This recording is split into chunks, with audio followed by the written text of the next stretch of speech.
episode 220. My name is Dave, and I'm joined by Michael. Dave, we took 2 weeks off. It was a good 2 weeks off for me, but there was like several times during those 2 weeks that I was like, we're going to have to record an emergency podcast. Yeah, I told you. I gave you my schedule. I said what you could do. I was just like, let's see what happens. And then Xbox kept digging themselves a grave.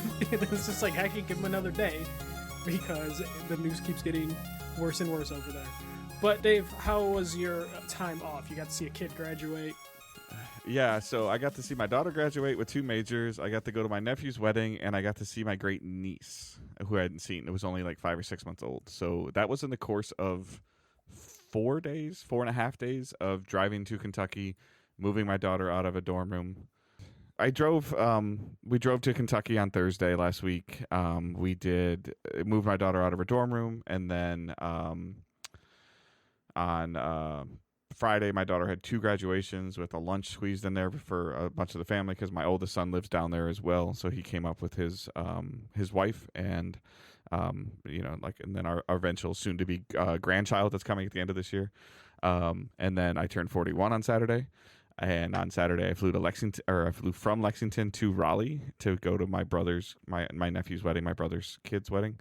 And then obviously there was Mother's Day on Sunday, which I was not with my wife because she stayed in Kentucky, and I flew back to Detroit from North Carolina on Monday morning. So yeah, it's been I'm very tired. So. Yeah. But you at least weren't working too much between that, hopefully. Yeah, no, I wasn't working. I know you had a thing going like 2 weeks ago, right? Yeah, convention. The first week we were off, which I would have been fine for, but I super caught the con flu, and I was rough that first week we were off. Like it's almost like your body's like, oh, you're not podcasting, okay? Yeah, you're gonna be sick. Like take in all the sickness from this convention. So yeah, went to C2E2. That was super fun. Convention, always love going there. Stayed at the hotel that's connected to the convention for the 3 days, and just got super sick. And then it was one of those things where I was sick for about 5 days, and Sarah was relatively good up until I was healthy, and then she got sick. So it's like she held on just long enough for me to recover, and then she ended up getting for you sick. To become healthy enough to take care of her. It's like she was healthy enough to take care of you. We traded off who was going to take care of each other. But yeah, and then the following week is when you had all your adventures and stuff like that. So we needed those 2 weeks. Yeah, I think, again, I usually try to give everybody a look behind the curtains. I think this, we might have like a biannual break. Like we always take that break in late December, early January. And then I think that this may or may not become the norm for us in May or right before, June's probably going to be a crazy month. So it's just kind of one of those things where we're not going after any kind of record. We're not chasing downloads. We love our community. We love talking to you guys. And we know that some of you guys, obviously, who are up to date on the show mentioned that you missed the show. And I apologize for that.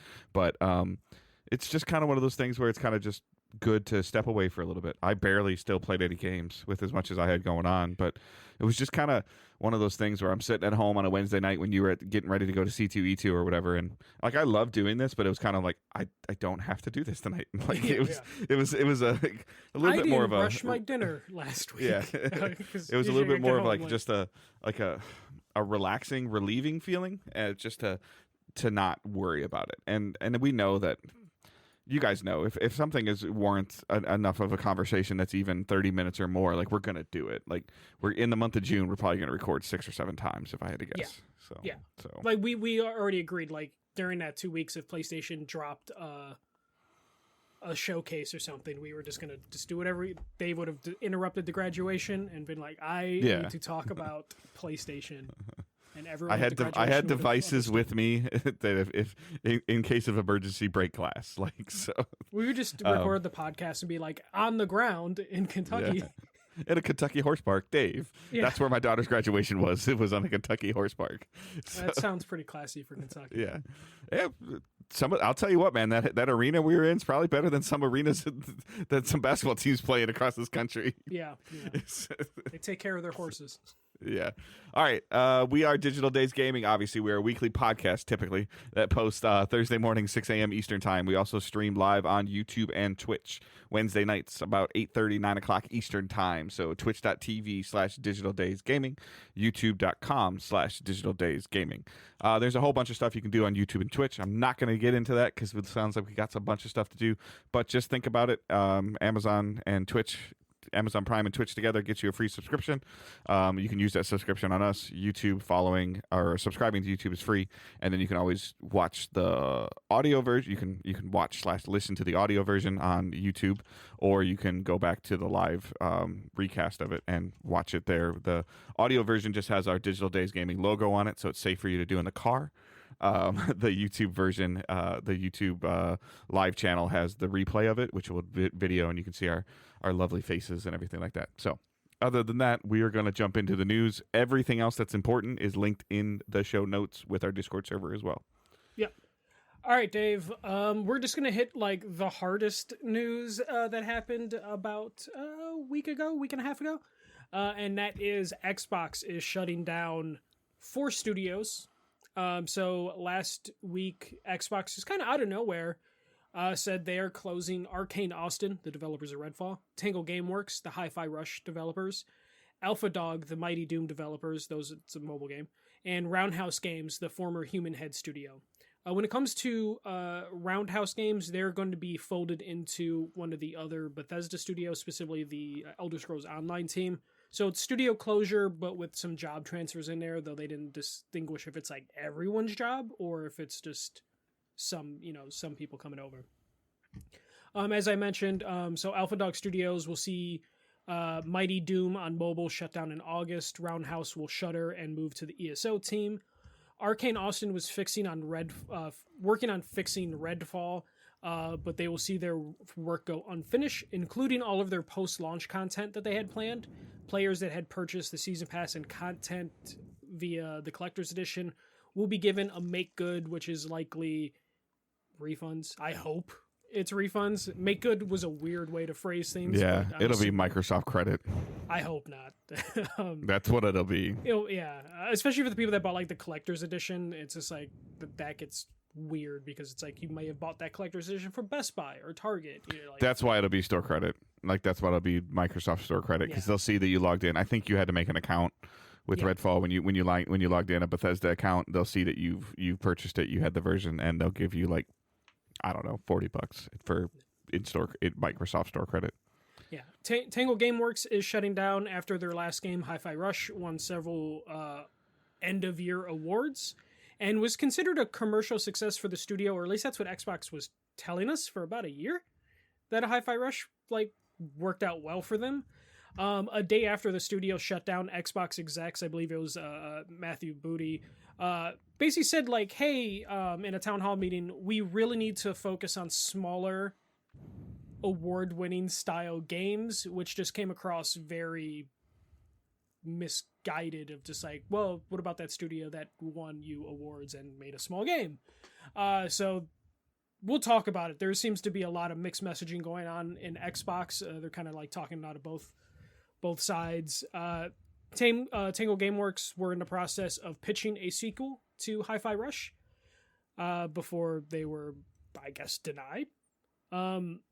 Xbox sounds like they're kind of shifting some gears in many different directions. One of the things that apparently was brought up is potentially asking studios to look into making smaller games that can be released quicker than AAA games usually are released and how much they usually cost.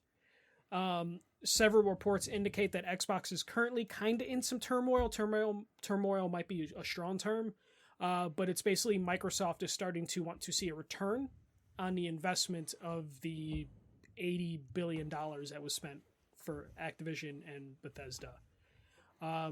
Other reports coming out of that, I didn't have the bullet point. I'm losing it. There currently is there might be major turmoil over this one thing, and that is the debate on what to do with Call of Duty this year. There's some people internally that want that on Game Pass day one, and then there's other people that are saying we would lose too much money because there have been leaks of information that basically is showing that, like, if you put your game on Game Pass on PC, your PC sales do suffer. And it's kind of the opposite on Xbox, where Game Pass doesn't really seem to affect too hard, like the sales of an Xbox game. As we saw with Starfield. Starfield sold pretty well physically despite being on Game Pass, but when it comes to PC, seems like it's Game Pass or bust for PC players. Dave, a lot of stuff just thrown at you. We've had about a week to think about all this stuff, but initial thoughts on... I'm not sure if people are going to like my answers, but Pete Hines is the smartest man in the room right now. Yeah, he kind of left like a year and a half ago and was just like... Yeah, so all I'm saying is that he sold for a reason. You know, I don't think that... Do I think Pete Hines is smarter than Microsoft or Phil Spencer? No. Do I think that Pete Hines, who had been at Bethesda for God knows how long, saw the problems and saw the long-term trajectory and tried to figure out what they could do, and he knew the value of what he had. I'm starting to think that a lot of these companies that have been purchased by, whether it's Sony or Embracer Group or Microsoft, I feel like some of these companies have, fleeced them. The purchasee, not the purchaser, the ones being purchased, sold them a bill of goods that maybe they couldn't deliver on, or after they got their money, they let their foot off the gas. I'm not saying that developers are being lazy, but just because Hi-Fi Rush sold well doesn't mean that studio still wasn't bleeding money.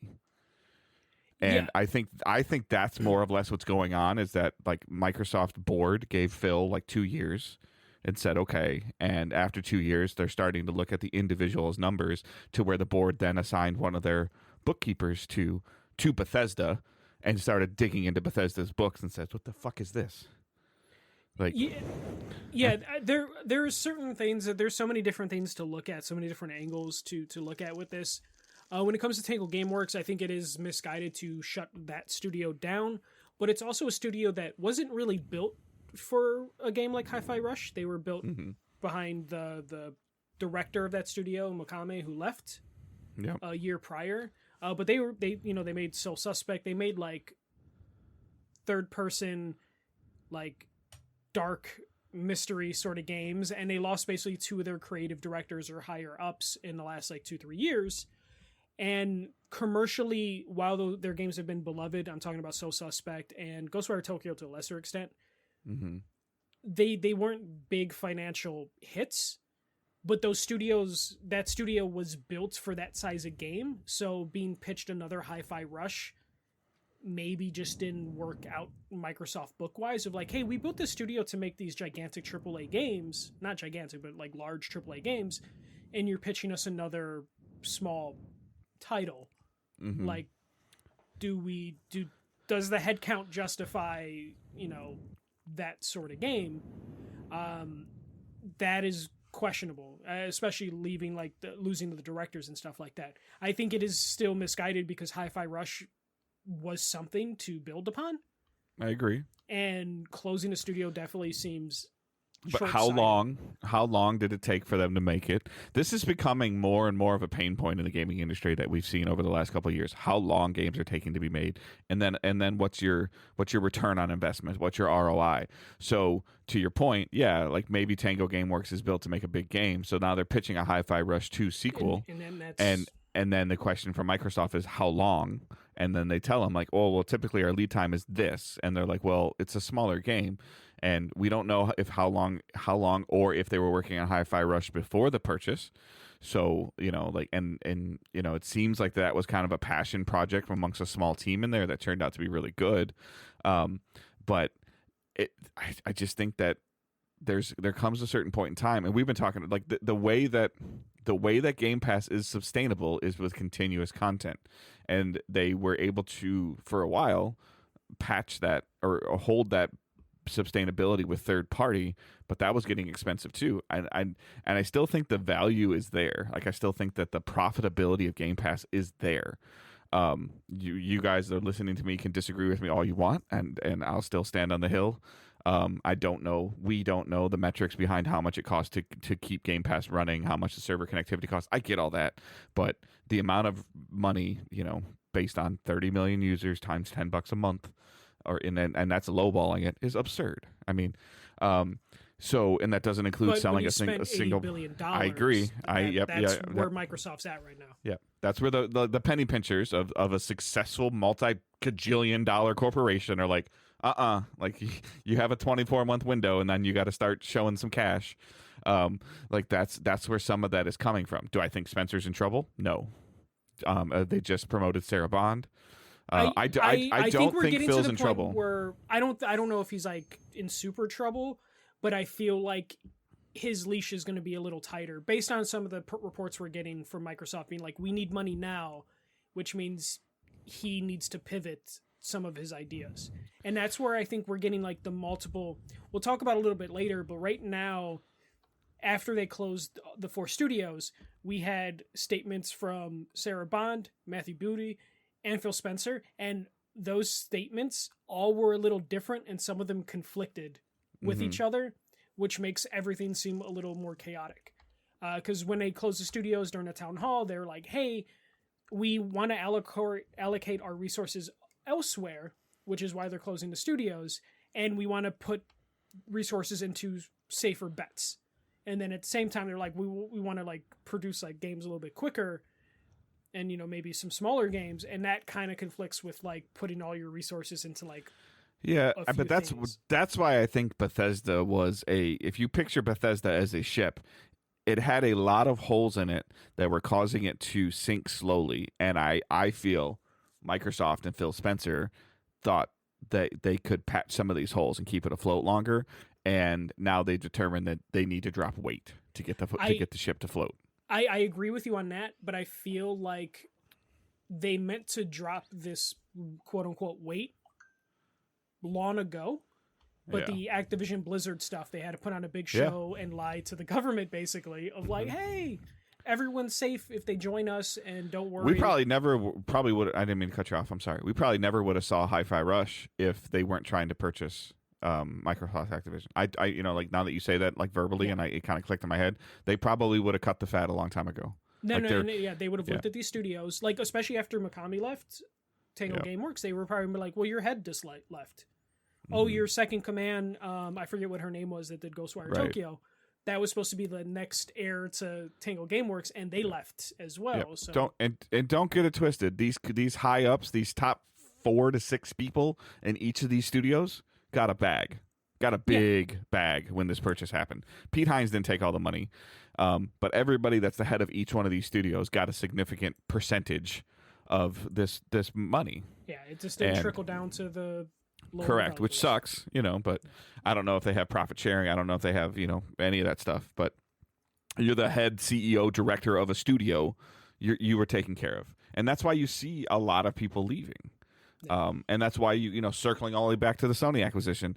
I don't know if we heard anything about it through the Bethesda acquisition, but Sony buying Bungie, the retention clauses, they had to stay there. It's a good thing you brought that up. Is Microsoft apparently is having Xbox go to Bethesda people and seeing if they can take early retirement or severance. Like they're trying to cut as much possible, and that again is going to tie into Microsoft basically asking, but Xbox, we need to see some return on our investment. And right now, Xbox is at the point, due to potential like poor leadership and poor decisions in terms of how they manage their studios, isn't possible any other way than to cut jobs and studios, because they can't produce games fast enough in order to like make Microsoft happy. But what they can do is unfortunately lay people off and close studios, because that will instantly free up money, and that's all Microsoft wants right now from Xbox. Yep. Labor is the number one most instantaneously impactful and seen cost cut that you can see benefit the most. Now, circling back to something else you said, I think that they would be foolish to not put Call of Duty on Game Pass. 110% foolish. I think the game will sell. It will sell just as it will sell just as much as it has prior, and they will see an increase in users on Game Pass. Because I think people will pay $10 or $15 to try it out to see if they like it. And in terms of what Microsoft board wants is to see an instantaneous increase spiked in revenue. You will see that in the month of November through sales and Game Pass subscriptions. How disruptive would it be to do the old pay to play it early thing, but it's like, you can play Call of Duty day one if you spend $70, but if you wait 30 days, it's on Game Pass. I mean, I would almost see that kind of be the reverse. I would see you can play it on Game Pass on day one, but you can play it 7 days early or 10 days early on if you purchase the game. Yeah. Like I could see that. I could see certain similar to Pal World. I could see two kind of different versions of the game, similar to the back in the day with the Sony stuff, where I think Sony had like a 90-day early access to maps or 30-day early access to maps, to where the Game Pass version of it doesn't get the maps right away. Doesn't, like there, it's definitely it's, hey, here's a reason to buy it, but if you don't want to buy it, it'll be on Game Pass in this form, which will be a full form after the first 12 months. Yeah. But it'll be a better form for the purchase copy. You know the meme of the person like freaking out and they're trying to figure out what button to press? Yeah. I feel like that's Phil Spencer right now, Microsoft being like, we need money now and we need Game Pass to grow at the same time, and those being two completely separate entities right now. Let's be real. When it comes to Call of Duty. Like, we've talked about this for years. The Call of Duty bro and the Madden guy. Okay? Like that's if you really break down, even people that listen to this show, if you really break down a average gamer that's anywhere from the age of, I don't even know at this point in time, 25 to 55. Okay? They're probably not going to subscribe to Game Pass, and they're just going to spend the $70 to $100 on Call of Duty every year because that's what they do. It's my husband's birthday in October. Here you go. I pre-ordered you Call of Duty. You go, like that's the norm. Here's your Madden game. Here's your Call of Duty game. And that's, I feel like 70% of Call of Duty's sales is that person.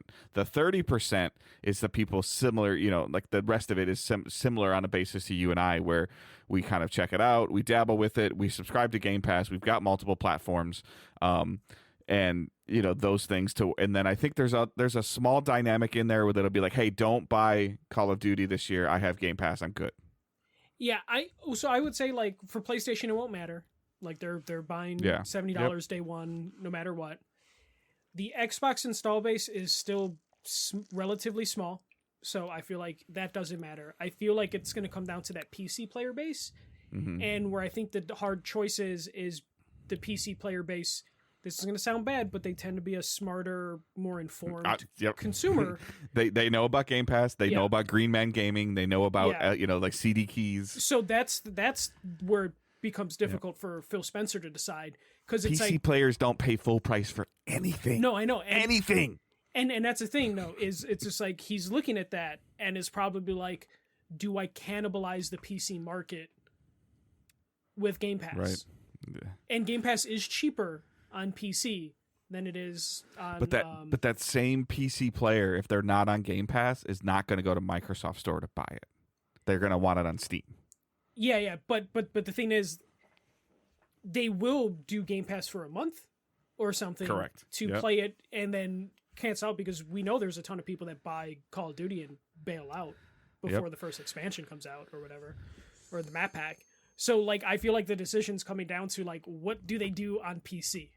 Right. So I agree with you 100% on there's people that play Call of Duty for 30 or 60 days and then walk away. Like that happens all the time. That happens all the time with a lot of $70, $60 games, whether it's Uncharted, God of War, Ghost of Tsushima, you can go on and on and on, Spider-Man, whatever. But I think, and whether you like this or don't like this, the business practice of this is what the hope is that person that is like, oh, I really only play Call of Duty for 30 or 60 days. I'll just get Game Pass for a month. The hope is that they forget to cancel their subscription, and then it just keeps going. Yeah. And then they get the $70 either way. I feel like that would be the ideal thing that Microsoft would want to bank on, or Xbox would want to bank on, if Microsoft wasn't telling them, like, you spent $80 billion last year. Right. But so what do you think the board wants to see, though? Like, what if Phil Spencer goes up to the board on January 1st of 2025 and they start asking him about Call of Duty, what do you think the Microsoft board wants to see? An increase in Game Pass subscriptions or the best-selling Call of Duty ever? Because it won't be both. Dave, what if I told you the board doesn't know what the fuck they want? They just want to see a thing go up. And regardless if it's Game Pass go up, sales go down, they're then going to be pissed sales went down. If sales go up, Game Pass goes down. They're going to be pissed that Game Pass went down. There's no winning when you're a publicly traded company, and that's where Xbox currently sees themselves stuck in, is if they were a private business, this wouldn't be an issue. We wouldn't be even having this discussion. Do you want $70 on November of 2024, or do you want potentially 15 times 12 for the year of 2025 and a Microsoft account, and and a 65-year-old dude who goes to private islands to do horrible things is going to be like both, because they're not used to being told one or the other, and that is the problem you have when it comes to dealing. Because I got a newsflash for you. You really can't walk into a store and just buy Adobe. You can buy a piece of paper, I think. Yeah, but you're buying a subscription. Yeah.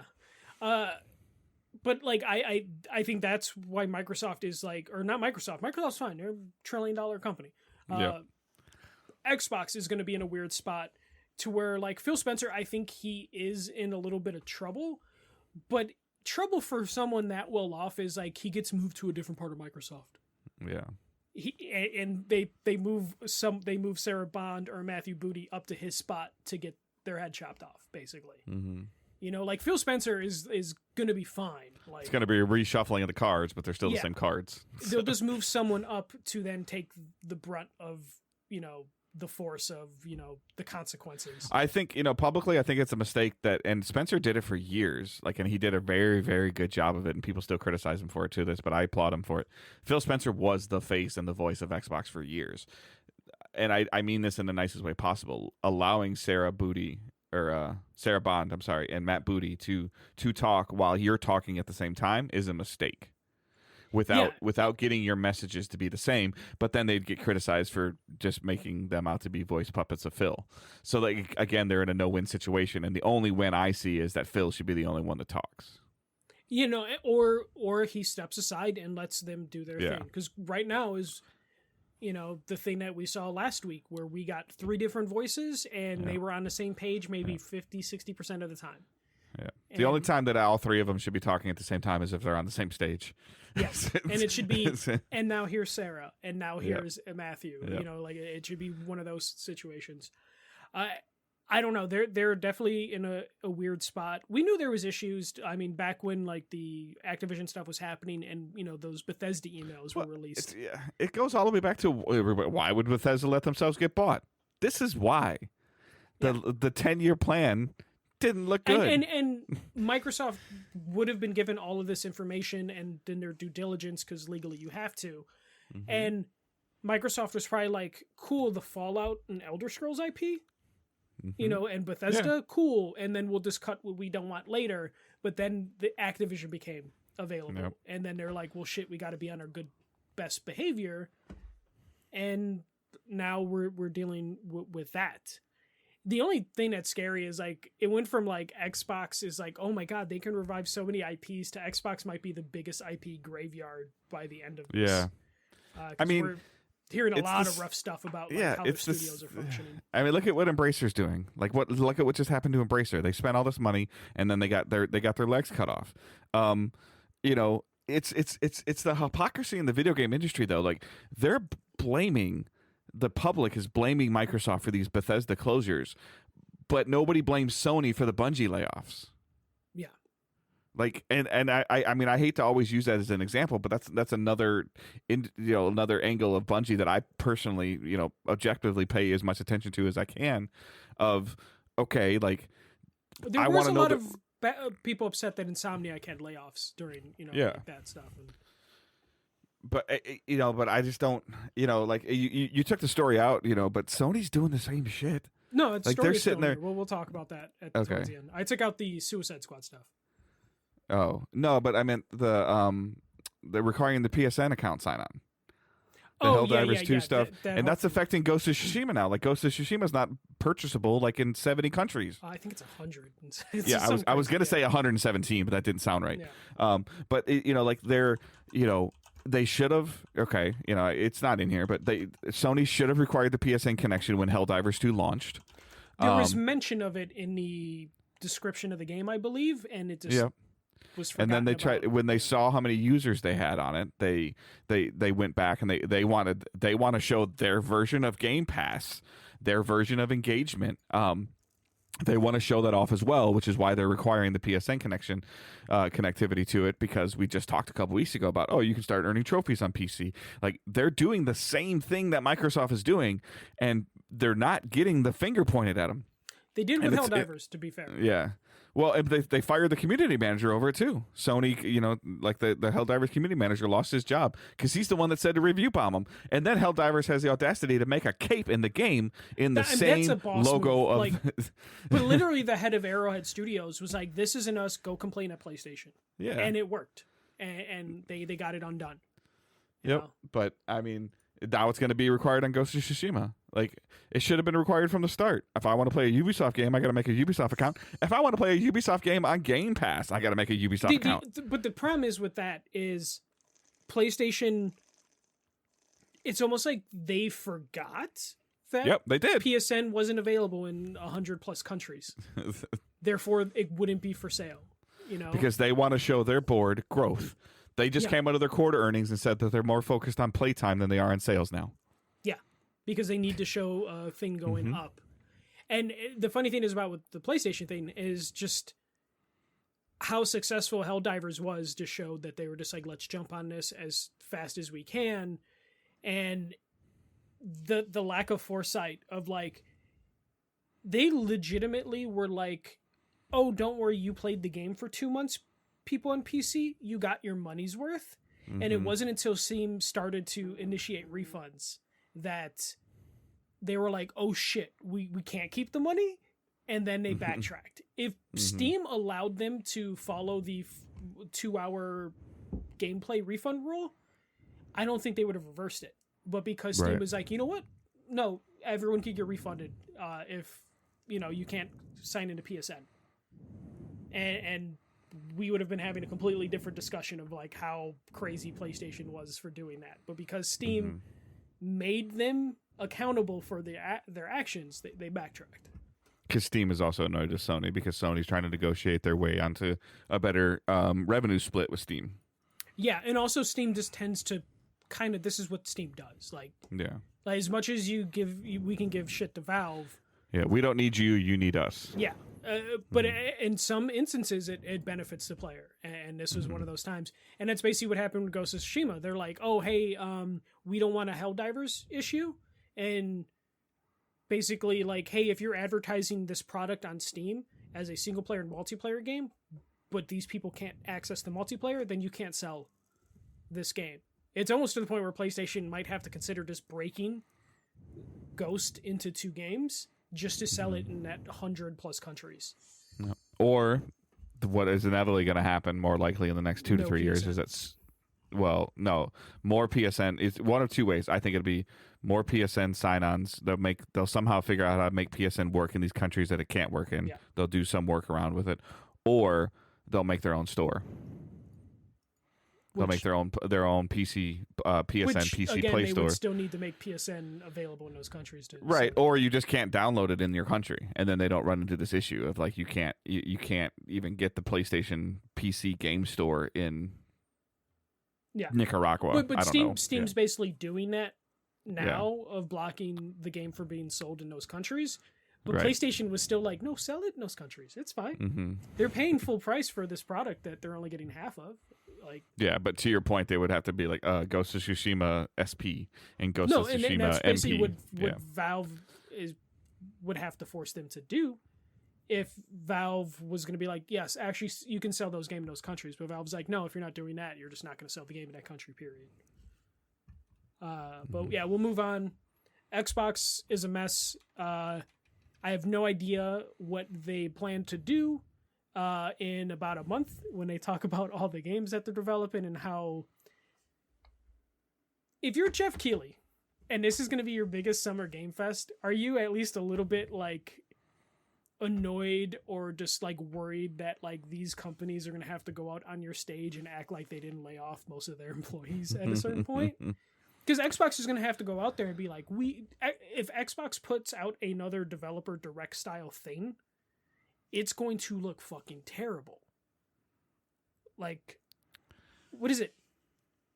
But they still have a business to run. They still have a business to run, but I'm just saying they're better off going back to that like shitty trailer reel as opposed to having Phil Spencer come out with a t-shirt of like a game he might be hinting at. Yeah. You I know? see what you're saying. Okay. You know, or being like, hey, now let's talk to the developers, because now I'm just going to imagine that developer interviews happening. And behind the camera is like Phil Spencer with like a machete being like, tell us how great Xbox is to developers. Like the photos on Mother's Day with the mom taking photos of the kids. You better smile. Basically, yeah.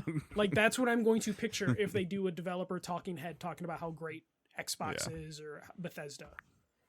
Like, it's going to be a fucking wild thing. Also, Hellblade releases next week, Dave. Do you know that? Like, they're not advertising that game at all. I've seen some advertisements for that. I've seen some very direct advertisements, but like, I feel. But I also don't care about that game.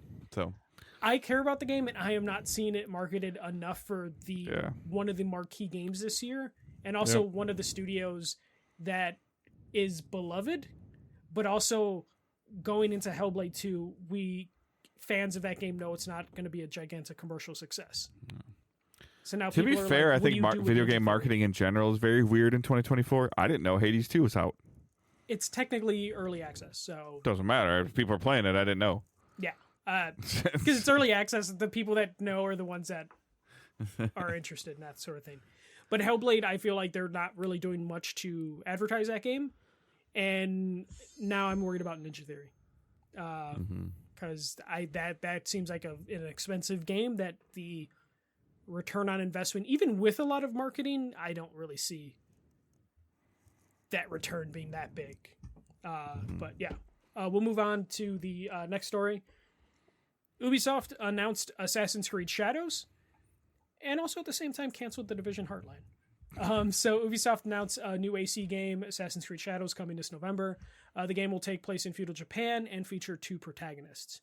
In a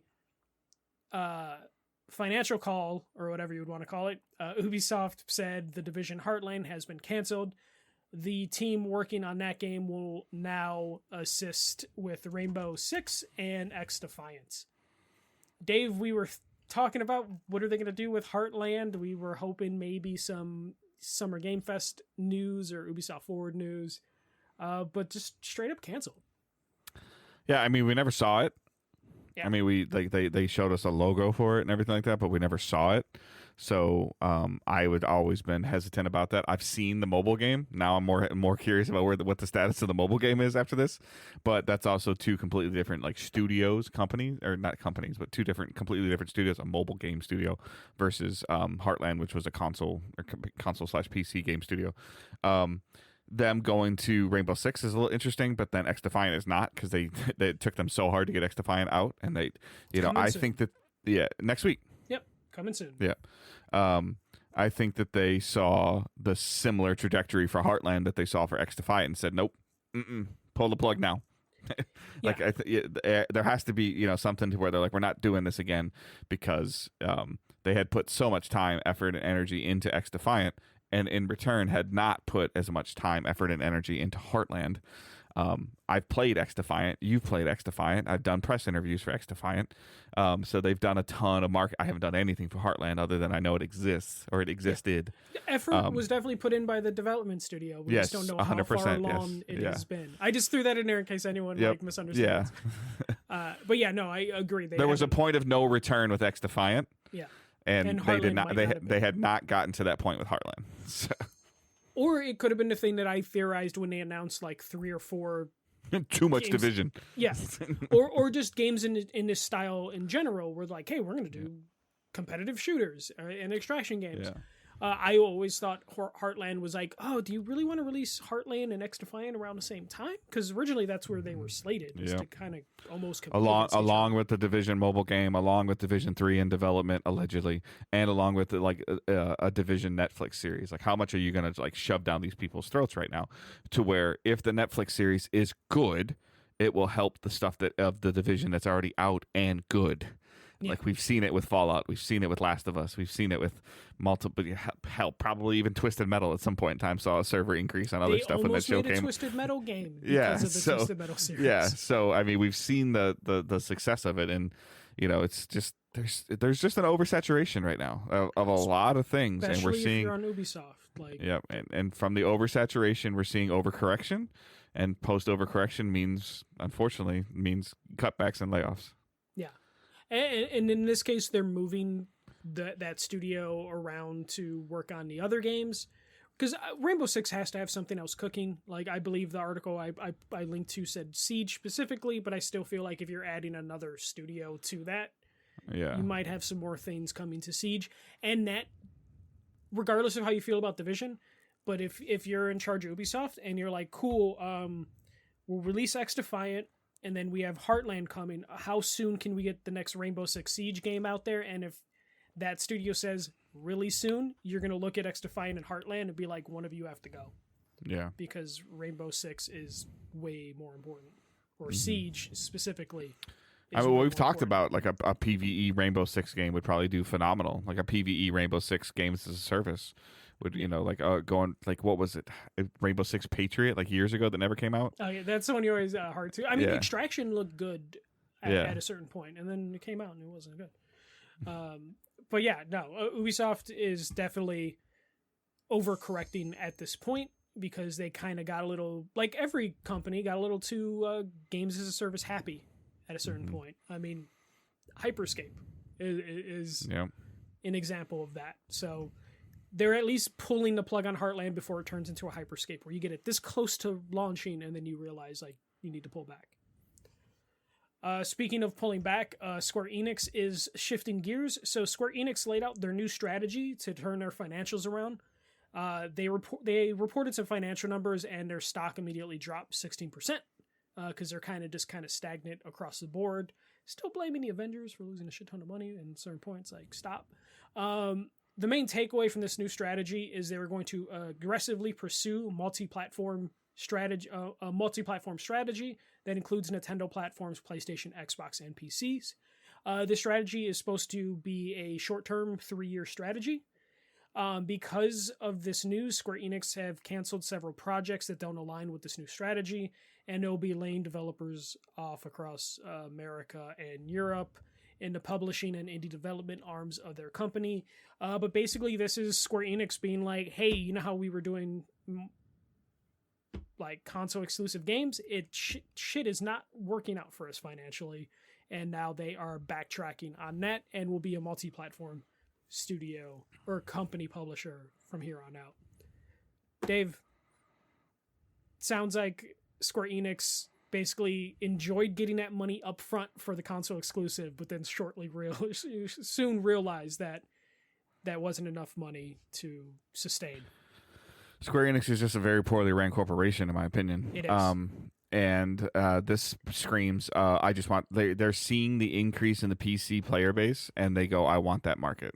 That's what this is coming down to. This is not about Xbox. This is not about Switch. This is about PC. Well, I would say it could be a little bit about Switch, because they not on some of the games they're talking about. Like Final Fantasy 16 can't run on the Switch. No, but they have put a lot of effort into producing like several successful RPGs on the Switch. Yeah. And those games do sell well on the Switch. Switch has a huge install base. But they would also do well on PlayStation, Xbox, yes. and PC. Yeah. Yes. And they're looking at that of like, that's lost revenue. Like, that's lost revenue. Now, I don't know how much money Nintendo gives them for that, or if Square just goes, oh, we just want to release it on the Switch, and somebody's probably like, stop doing that. Like, stop just making something for the Switch. Why can't that game that we know runs on the Switch run on PS5? Yeah, we don't know exactly how that partnership works, but like, Square Enix has been releasing like 2 Switch exclusive RPGs a year for the last 5 years. Why do Final Fantasy 10, 11, or 12 remakes and only put them on Switch? Why Which I don't think they did that, but that's just an example. Yeah. Well, it's like the Octopath Traveler. Like 2 is now on all the platforms, but it's one of those things where they weren't expecting Octopath Traveler to be as successful as it was as a Switch exclusive, and then they were probably like, shit, we could have released this on other platforms and made even more money, because that's where the good Square Enix games are like these exclusives to Switch. And then the problem is with their exclusives to PlayStation is they cost a shit ton of money to produce. And there is a thing that happened. I don't think this is going to solve their problem, though. No, Again, it's not, because they need to... not to cut you off, but them releasing Final Fantasy 16 on Xbox or PC isn't going to fix the sales problem. No, but it won't fix all the issues, but it is one of those things where it will at least earn them a little bit more money. It sounds like basically they regret making some of these deals because they got that money early on to develop the games, but then when it came time to making that money back, it just wasn't making it fast enough. And they also made poor decisions in terms of partnering with like some like third-party studios to produce games like Final Fantasy Paradise something. Yeah, something, yeah. The Stranger or whatever it was called. Yeah. Foam Stars didn't seem like that was that actually turned out to be an okay game, but it didn't really make sense. Outriders was a game that like sold well, but like didn't really have the support, and also wasn't a full Square Enix title. Of course, the Avengers thing, they're gonna blame that until the fucking world ends. But that's also, it wasn't a Crystal Dynamics problem. It was a Square Enix problem for doing that. Square Enix now is at the point, though, where they sold all of their American and Western studios to where they can no longer blame those studios. So, like, the next 3 years, Square can only blame themselves for whatever happens to them. Because... And they'll blame NFTs, so... They probably will. And that's also where a lot of their money was going to. What was, like, NFT shit at a certain point. But do you think this is like a good plan for Square Enix as a company that is poorly run right now? I think it's an obvious plan. It's a path of least resistance direction. You know, it's like, okay, just make it run on everything and let's see what happens. Yeah. Just we put it out on all platforms. It is. Can it run on PS3? Do it. Yeah, I mean, I'd be all in favor. It is funny though. If they didn't have a new CEO, I would feel like it would be someone being like, hey, I can solve the problem I created and give me credit for solving the problem I created. But this is basically the new CEO having to just clean up all the mistakes that the previous one made. And right now, the only thing Square Enix has going for it is Final Fantasy XIV and the small RPGs that they release on the Switch. Like everything else has been like a dumpster fire for them. But yeah. We'll see what happens there. All right, we'll move into our PlayStation portion of the news. Concord is coming this year for PlayStation. So PlayStation, during a very healthy financial call that featured news that Helldivers is one of the best launches ever and has sold over 12 million copies, PlayStation is getting ready to launch another live service game this year, which is Concord.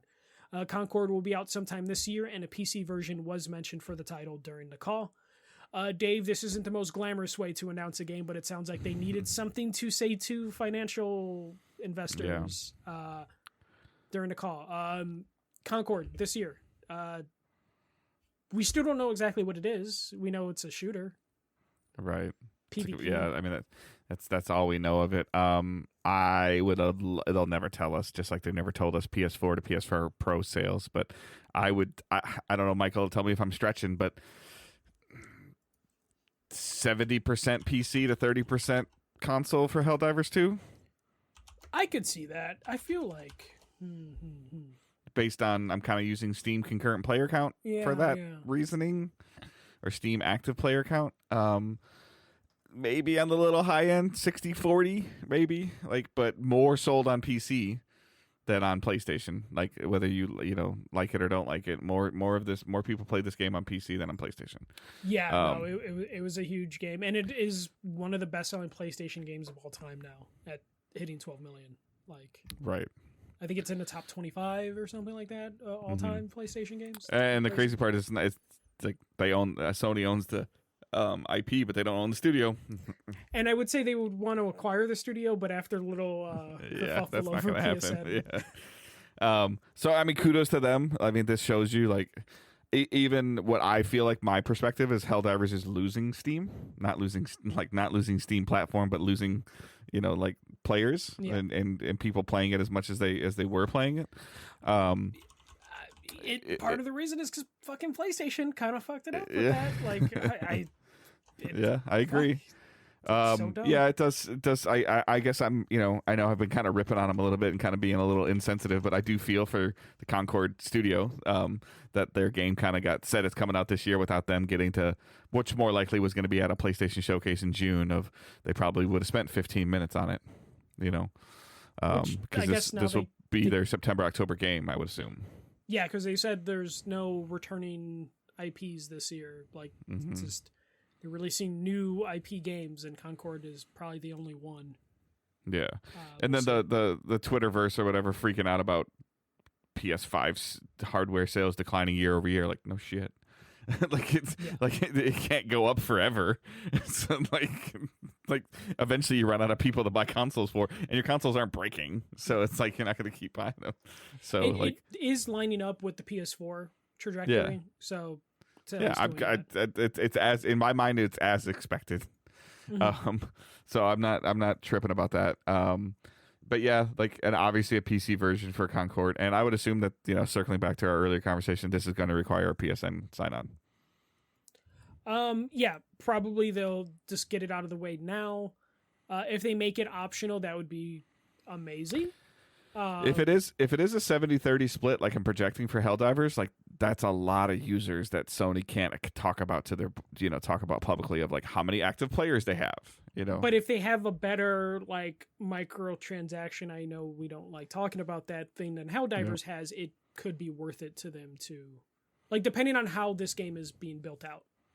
Because Helldivers. No, all I was saying is that Helldivers has a ton of players. We know it has a ton of players, but Sony can't track them. They can track them, but not to the point. They they want to track them. They can track them, but they can't get that personal data that they desperately would want. But if Concord is built in a way that it's like trying to push season passes, microtransactions, something Helldivers really isn't as a $40 product. Yeah. Like, say Concord's like free to play, PlayStation might be willing to not have the PSN stuff as long as the game's got a healthy stream of revenue. I'm just saying they can't, Sony can't email those Helldivers players when there's an update in 6 months and say, hey, we haven't played in a little while. Do you know this is happening? You know how easy it would have been for PlayStation to tell PC players, hey, if you sign up for PSN, we'll give you some fucking loot or a special cape. And no one would have complained. They probably would have got the signups from the same people that were trying to change.org them. It would have been hilarious, but here's a PSN themed cape. Thank you. Instead, Helldivers are putting the cape of the review bomb out there, which I love that. I love that. More power to the consumer. I love the consumer forcing the change. Like, kudos to them. Just as fast as they review bombed it, they went back and cleaned them up. You can look at the graph and you can see it go. So they stuck to their word. A lot of times you see a game get review bombed because it has a female lead or it has a gay character. That not a proper reason to review bomb a game. This you irritated a player base. Justified review bombing you irritated your players base that spent money on your game. We see tons of people try to review bomb games that they didn't spend any money on, and I hate that. But this one, kudos to the player for showing that they can do some damage if they want to. So. All right, the last story, which we might just do news this week. We might have to skip playing and watching day. The last story is Sony names Jim Ryan's replacements. So PlayStation will have not one, but two CEOs to replace Jim Ryan. Excuse me while I correct my grammar. Herman Host and Hideki Nishino will be co-CEOs starting in June. Herman Host will become the CEO of the new studio business group, responsible for all PlayStation game content, as well as bringing its franchise to new mediums such as film and television. Hideki Nishino will be appointed CEO of SIE's platform business group, which will see him responsible for technology, products, services, platform experience, as well as third-party publisher and developer relations, and commercial operations, including sales and marketing, hardware, services, and peripherals, as well as PSN. Both of them will be reporting to the Sony chairman. I forget his name. Todoroki? They'll Sounds right. Yeah. They'll be reporting to him. So it's kind of like a three-headed thing going on over at PlayStation, but they are going with the co-CEO route for PlayStation right now. Dave, initial response to not knowing anything about where's his name? Hideki. Hideki's background. He's knowing what I know. Yeah, knowing what I know about Holst's background is I don't think I want Herman Holst talking about hardware. He is a developer. Yeah. So I want him talking about games and why it's fun and what's cool and what they're doing. And I want this dude to come on the stage and be like, 44 teraflops and it's pink. Yeah. So like, I would equate this to Layden and House.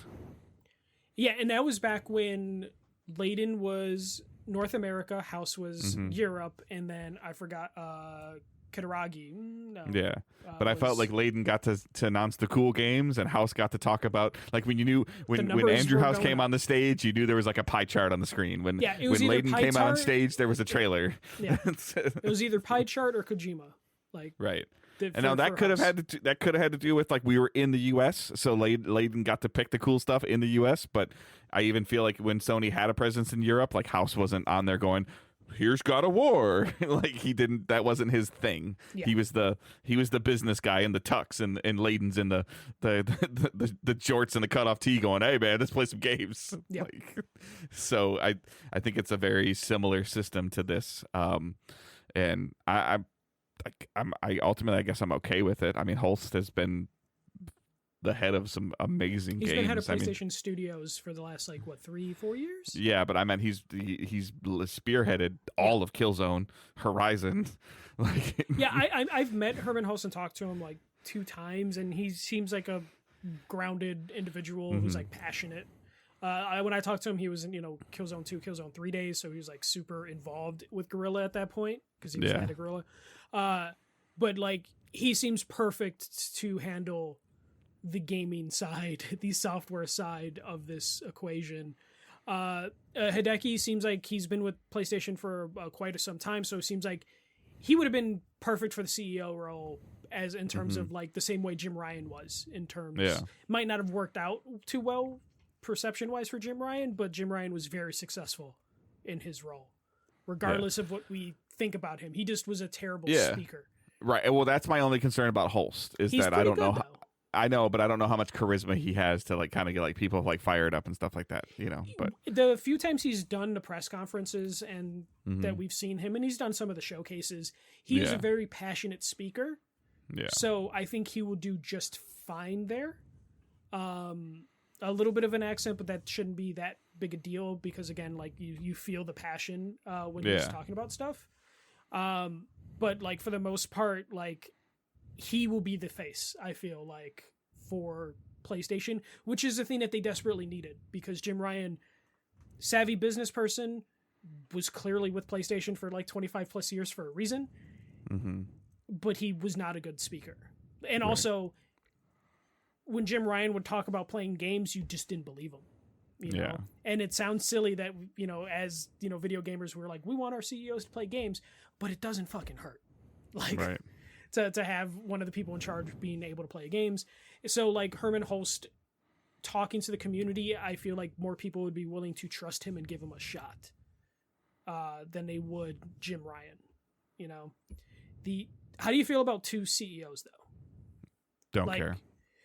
So my own thing is I don't know many instances where multiple heads have worked out long term, but this could be. I don't know. To be full disclosure, Michael, I think I got 5 or 6 people in my company that are super important. I don't know who they are. So and I work for a privately owned company. I'm just I know who the owner is, and I'll never see him. Yeah, but it's one of those things where when I look at how PlayStation used to be, where the reason they turned into Jim Ryan is because they had too many cooks in the kitchen originally, because Europe was independent.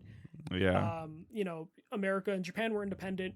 And then also you heard about issues of the reason the PS3 was such a mess is because you had hardware and software people not communicating whatsoever. Yeah, I see this very similar to the Layden House thing that worked very well.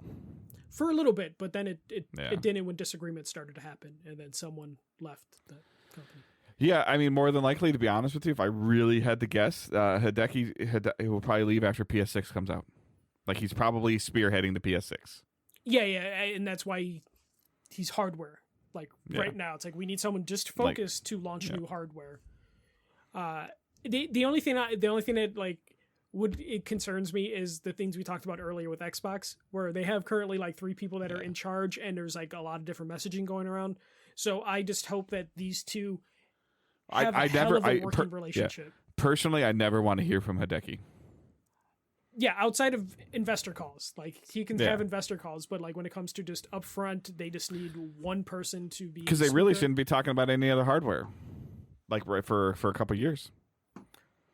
Potentially, I do think we might 2 hear years. about the Pro. Yeah, okay. Pro? No.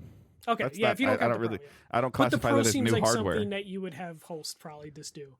Right. Yeah, but when it comes to because new he would speak hardware, about it from a developer standpoint. Yeah. Look at what we can do with this, versus talking about what it's going to be and what they're innovative, like the ergonomics of the controller. I don't want Holst to talk about that. That guy can talk about that. I do like though that like you have Holst who's going to bring that Western philosophy, and then you do have a Japanese person in the other part of it, and that's kind of a thing that PlayStation's kind of lost with like Jim Ryan in charge.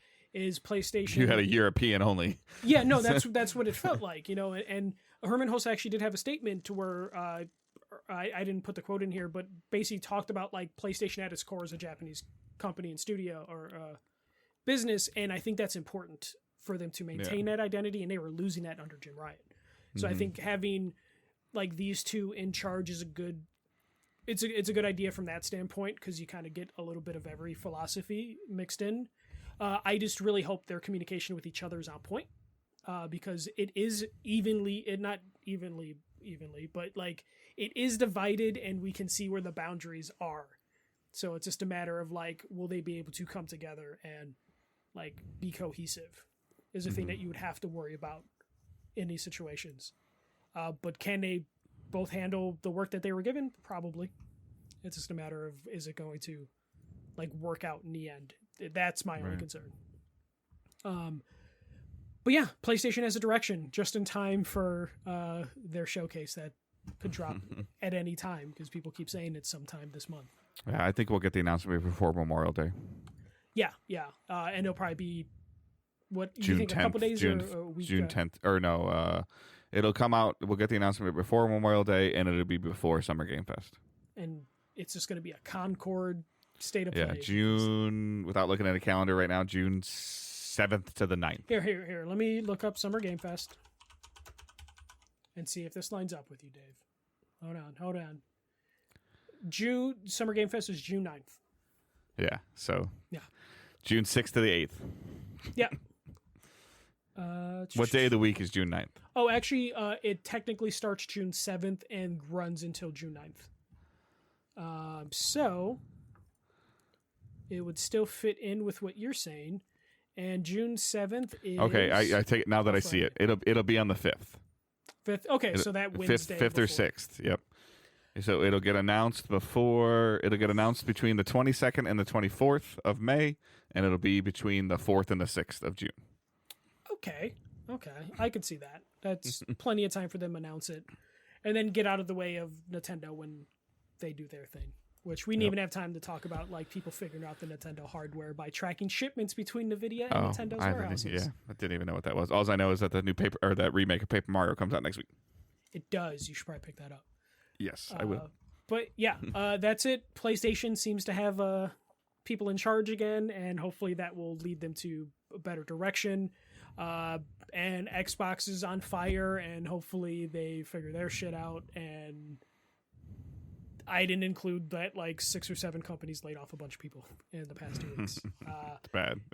And the other thought that's super interesting to me that I'll talk about probably next week because I think I sent it to you and then I posted it in our Discord is like I want Jason Schreier to go to like Wayfinder and read another book just about this game. Yeah. So they pulled it from Digital Extremes. Like they separated themselves from Digital Extremes, similar to like Bungie Activision years ago, and they've delisted the game and they're re-releasing it. Yep. Like they're like, okay, whatever they did, we're undoing. Yeah, Like, we'll talk about that next week because I think I saw more Wayfinder stuff pop up in the last day or so. Yeah, it did. I posted something Discord today, and then I am gonna, if I remember, like Skill Up. I don't know if you know who Skill Up is, and he's like an Australian video game guy that does. He has like a massive interview with Airship, I think. Okay. So like I pay attention to this studio because they're a Darksider studio, and I really like Darksiders. And the head of the studio, Joe something, like he's the guy that I had to talk to when I saw Darksiders Genesis, and he's just a really, really cool dude. And I think ultimately he's what we want. He's like, I just want to make games that people want to play. He's like, I don't, like hopefully they make money, but if they don't and people have fun with them, like, so it's super interesting them splitting from the Digital Extremes publisher who made that other crap, that PS4 game that came out at launch. It's on PC now. I can't think of the name. Warframe. There you go. Yeah. So, I was hoping you would get it. I feel like I was getting close. Yeah. So, but yeah, that's a super interesting story that I want to dig a little bit more into. So. Yeah, but Dave, that's all the news I have, and you might as well just take us home. We'll talk about playing. Yeah, we're an hour and 15 minutes into this anyway. So, I mean, ultimately, I didn't really see anything delayed. Tons of stuff unfortunately canceled. Yeah. Canceled. And I really didn't play, and the randomness of stuff that I watched is not super important. I played some things, but I would need a little bit more time to talk about them. So please, like, let us know your thoughts on everything that's going on. Like, send us some comments using hashtag AskDigitalDays, whether that's in the Discord server, on the Facebook group, in the Twitch comments, in the YouTube comment. Put a comment in if you're listening on YouTube. Tweet them at us, any of that stuff. You can tweet at the main account at Digital Days Pod. You can tweet them at Michael at the First MJC. You can tweet them at myself at Good Dave Hunt. The Facebook group is posted in the show notes. The Discord server is posted in the show notes. Please go ahead and put some of that stuff in there. Give us your thoughts. Give us your opinions. I would love to read some of that stuff on the show, and Michael and I can have a conversation around that. Stuff coming up in the next couple weeks, like I just mentioned, Paper Mario and the 1,000-Year Door, I think is what it is. That's coming out. We got a ton of hardware to cover. Yeah. Dave's got to run to the post office to split up some of this hardware. I got so much stuff in the mail while I was gone. So there we'll be doing some of that, keyboard, mouse, headphones, a couple sets of headphones. So definitely some stuff coming down the pipeline pretty soon. And lots of stuff, lots of cool things happening as we're getting ramped into Summer Game Fest time and E3, quoted E3. So please, as always, like, what do you want to see us cover? How do you want to see us cover it? Do you want to see the return of shorts and TikToks and reels and all that stuff? And, in terms, like, do you want me to do a 60-second review of a keyboard, or you want Michael to do a 60-second review of a headphone? Stuff like that. Like, I feel like that's some of the media that you guys are consuming. So, like, let us know what you would want to see or what you would be interested in interacting with. Other than that, I think that's everything. So I hope everyone has a great week and keep moving forward. Don't be a dick. See ya. I almost said don't be a dick for some reason. I don't know why. It's been 2 weeks. It's been 2 weeks.